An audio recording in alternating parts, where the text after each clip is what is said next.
Well, good people, the new Level 20 series from Thermaltake is finally here.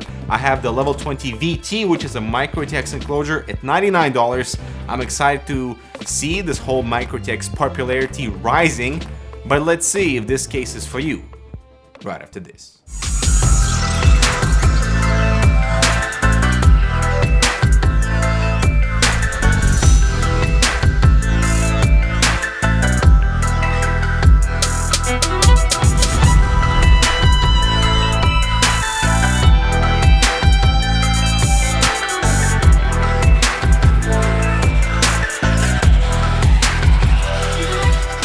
Alright, so the Level 20 series spans the entire spectrum of motherboard sizes. I am happy that I have the VT version for micro-ATX motherboards because anything that spans for the ATX and eATX motherboards is just way too big for me. I don't do water cooling, and obviously those larger cases are designed to house like really gigantic radiators and tons of water cooling equipment. And that's just not something that I'm into. But I am actually quite interested in the VT because micro-ATX popularity is growing. We recently reviewed the Corsair 280X, which is quite nice. But side-to-side comparison, you can see the VT is bulkier, it's wider, it's taller, but also because it can accommodate a lot more for water cooling hardware. And so it's not exactly a fair comparison size-wise, but you know, it's bulky enough so that you can put a lot of things into it and not be cramped for space. Now, design-wise, I actually quite like it. The dark gray color scheme, the glass paneling, and this like smooth exterior, it almost slims it down. So in comparison to something a little bit more edgy, like the 280X, I actually like the Level 20 VT more. Now, the cool thing about this micro-ATX layout is that the motherboard is flat, which means you can see your entire system from all four sides, which is kind of cool. So you approach that from a visual perspective first in terms of how you're going to mount your water cooling components, or if you go in with air cooling and where you can mount certain fans for the entire system to shine a little bit extra. But of course, that front glass piece is a bit of a concern, especially because that spacing between the glass and the filter behind it and then the actual frame is not that deep. And I'll show you the temperatures later, but yeah, it is a concern. Now, behind the front panel is our 200mm fan. It is mounted outside of the frame, and if you want to have a little bit extra spacing, I'd recommend you mount it internally. But this space can also accommodate dual 120s or 140mm fans with their respective radiators. And one thing to keep in mind are those I/O cables and how they exit from the bottom.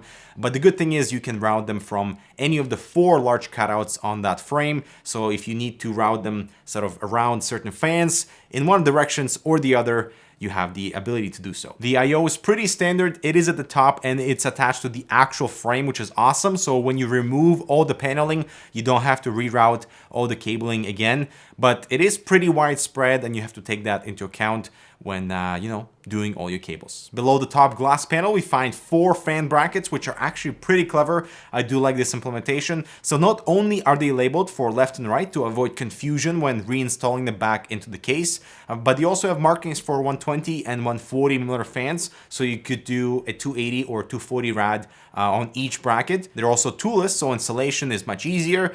And not only can they be installed at the top, they can also be installed on the side. The catch, however, are the side panels because only one of them is slightly spaced out to allow for airflow intake or exhaust. So you have to make up your mind whether or not you're installing radiator or fans on the top or on either sides, because you cannot install the flat panels when the side bracket is installed because just like it doesn't fit. Whereas the spaced one, it is designed to fit no problem on top of those brackets. I do like this flexibility, but it does corner you into using only one of the 3 sides for airflow, while the others will be completely sort of shut with those glass panels. And you cannot purchase the additional spaced out side panels just yet, but if you do, let Thermaltake know. Now, I don't particularly like the side panel attachment. The thumb screws are nice, the little ridge at the front is nice to catch the panel, but there's nothing at the bottom, so when you remove the thumb screws, it simply falls out. Now, the interior layout follows a dual chamber design, so we have our micro-ATX motherboard that is flat with 5 PCI slots, which is awesome. There's this giant cutout in front of the fan, so you have 5 inches of clearance from the frame up to the motherboard, but of course it will be shorter because you have to still route your 24 4-pin cable, but it gives you a little bit of flexibility for extra thick radiators. For the bottom chamber, we have a standard ATX power supply mount and a drive cage with 3 drive caddies and 3 SSD caddies on the side of the motherboard. And these caddies have a little bit of flexibility on where you want to mount them, so you can slightly reposition them if you need extra space for cables or something like that. So that's nice. Now the bottom panel needs to be removed in order to install your power supply and access your drives. Here we have our case feed and the power supply dust filter.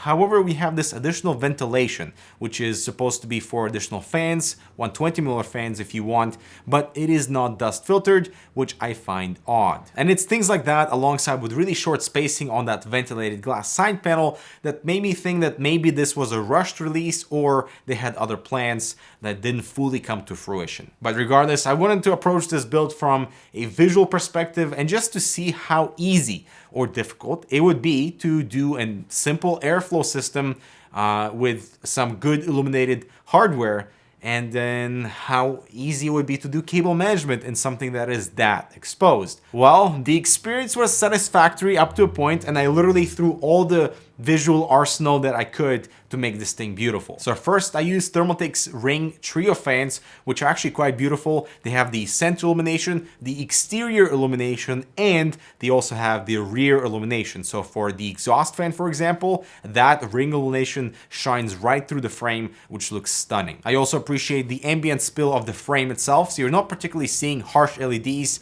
You know, it's all evenly split. And I also replaced the 200mm fan at the front with an RGB fan, and I placed that behind the frame to give me a little bit more spacing between the fan and the front panel. Obviously, I had to put in some RGB memory to color match to the theme of my light blue build.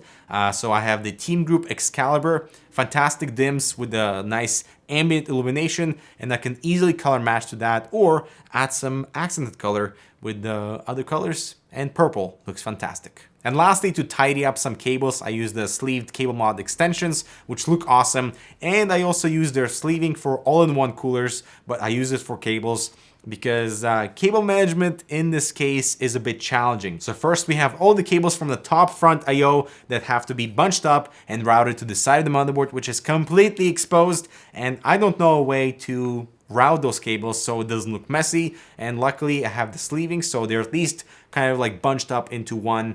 But I don't know how else you would control that, so it looks actually just fine from that side. Maybe a low profile USB 3 connector would have been nice because, man, that thing is completely blocking the graphics card. And on the other side, I used one of the SSD caddies beside the motherboard to hold the cables and the other SSD to basically just hide that entire mess that is the bottom chamber. And that is because there is not a single cable type point in that entire bottom chamber. So I stashed all the cables into the hard drive cage so that it doesn't completely pop out.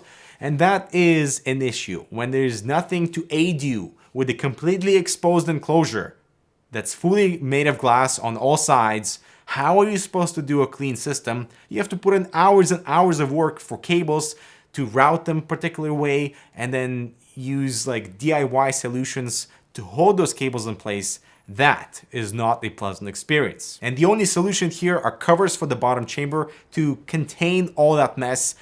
Tinted glass side panels would not work because all side panels are interchangeable. So like, how would you have that? So it's not well thought out, and that's unfortunate. Now, of course, the front panel is an airflow barrier. So not only is our GPU temperature hotter, not by much, but still our CPU throttled at 75 degrees Celsius to 3.3 gigahertz instead of staying at 3.5. So yeah. So then who is this case for? It's exactly for the target audience who are water cooling, but also are willing to experiment and put in the time to do something extremely beautiful and clean.